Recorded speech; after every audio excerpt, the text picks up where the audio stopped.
broadcast. If you're watching here on YouTube, click that subscribe button down below. Thank you so much for joining us. And click that bell for continued notifications. Guys, this podcast, it publishes 6 a.m. every Thursday morning, right in time for your work commute. And then on YouTube, it drops at 2 p.m.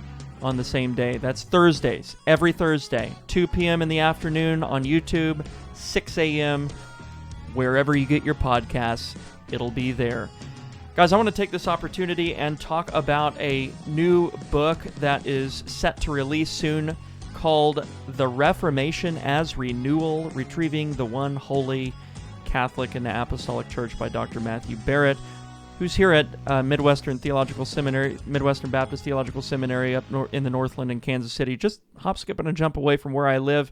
I cannot do a full-fledged review of this book because I haven't read it. And I try not to do any sort of review of books that I haven't read. But I can say some things about it, just by way of, based on what I've read of it so far, just by way of trying to emphasize the importance of the book from a historical standpoint, but also from a standpoint of clarification. There is a lot of kind of misguidance and misunderstanding today when it comes to the purpose of the Reformation. Was the Reformation an effort or a concerted effort to begin a new church, or at least to reestablish a church that had been lost for ages? Or was the Reformation kind of a desire to get away from the accountability of all of the doctrine that went before, and it's kind of this humanist, nominalist desire to get away from the shackles of doctrinal and orthodox accountability, which would be more of the liberal thesis. There's a lot of misunderstanding about it. You can read criticisms of the Reformation from more of the landmark Baptist side of things that will say, well, Luther started his own church and Calvin started his own church, and what has happened is in that particular area or in that particular angle of approach, those who have written such things have adopted what is called the thesis of opposition, or the theory of opposition, that the purpose of the Reformation was to kind of start new, to make a completely clean break and to begin a bunch of churches that that kind of each of them adopted aspects of Rome and all of that. They kept some of Roman Catholicism and got rid of other parts, but nevertheless they ended up with their own churches. And so you kind of have this picture of the Reformation, that the Reformation was driven toward creating something altogether new. And the problem with that is that it assumes the theory of opposition, which is to say that the Reformation, that the church had been lost. It's to at least adopt the theory of opposition in terms of what is believed the Reformers thought or the Reformed think, which would be to say, if you're writing from that perspective, if you're more of a landmark persuasion and you're writing against the Reformation, it would be to make the assumption that the Reformers were assuming that the church had been lost and that something altogether new had to be established. Again, that's the theory of opposition, and one of the things that Dr. Barrett shows is that the theory of opposition is incorrect. It's an oversimplification of the situation. But he likewise shows that the liberal kind of understanding of the Reformation, which is that the Reformation occurred as a kind of this humanist, nominalist desire to get away from any sort of doctrinal orthodox accountability, to embark upon a project of revisionism. So he goes toe to toe with that theory as well, which would be like the theologically liberal theory.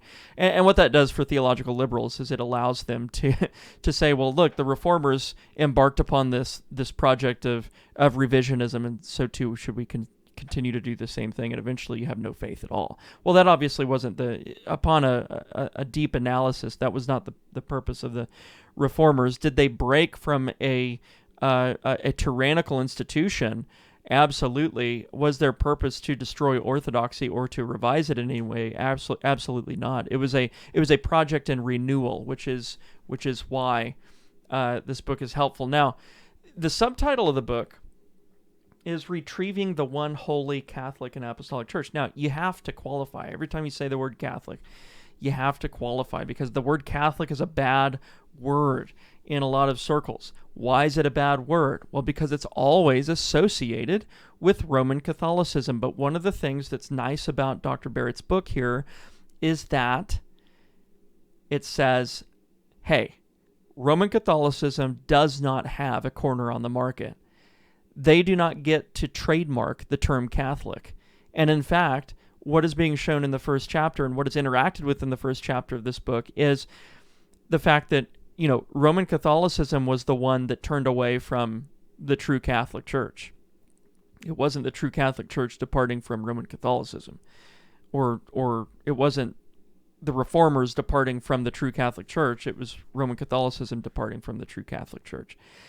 And so that's nice. So one of the things that obviously he has to do is clarify as to the word Catholic, and he does that. And one helpful thing that he speaks on in the first chapter is, for the Reformers and for the post-Reformed, the word Catholic had reference to the faith and the doctrines of the faith, rather than to visual institutional establishments or particular ways in which individuals or churches participated in the sacraments.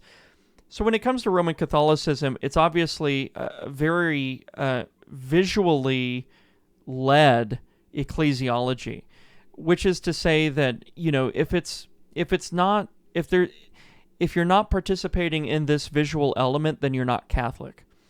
One of the things Baptists have always been very clear on is their understanding of the universal or Catholic Church. So, for example, in the Second London Confession, chapter 26, it says that the universal or Catholic Church, and I'll just actually bring it up here so that I don't butcher it.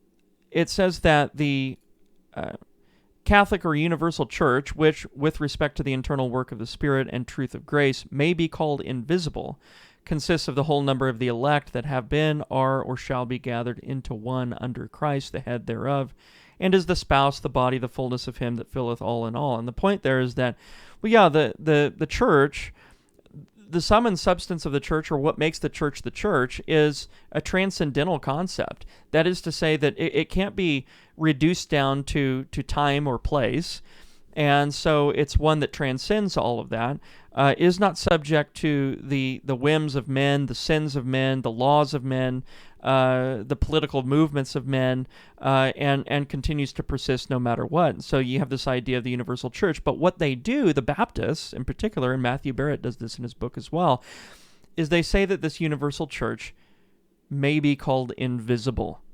And they never seem to indicate that this universal church is a visible institution that is defined by the ways in which churches engage the sacraments, which is what Roman Catholicism does. So I think that's a very helpful clarification. And of course, he distinguishes the universal church, which is this transcendental concept, from the particular instantiation of it, which is the local church. And so I think that's very helpful, because he clarifies the word Catholic in the way that it should be understood. Look, I am all about making proper distinctions and distinguishing truth from error, but I am not all about letting true words, good words, be captured by those who have misrepresented their original meaning or their historical meaning. And so I think whenever we shy away from the term Catholic, we're allowing Roman Catholicism to have the victory. We're saying, you know what, Roman Catholicism, you're right about that word, and therefore it's yours, and we're not going to use it. No, we take it and we say, no, this has a rich pedigree in our own tradition. It represents, it symbolizes a deep biblical truth that's articulated in Ephesians 4 and elsewhere. Why are we going to give that word up to those who have corrupted the terminology? And so what Barrett's indicating in the very first chapter, again, I can't do a full book review, but in the very first chapter, what he's indicating is Roman Catholicism was not the true Catholic Church. And it wasn't the case that the Reformers departed from the Catholic Church.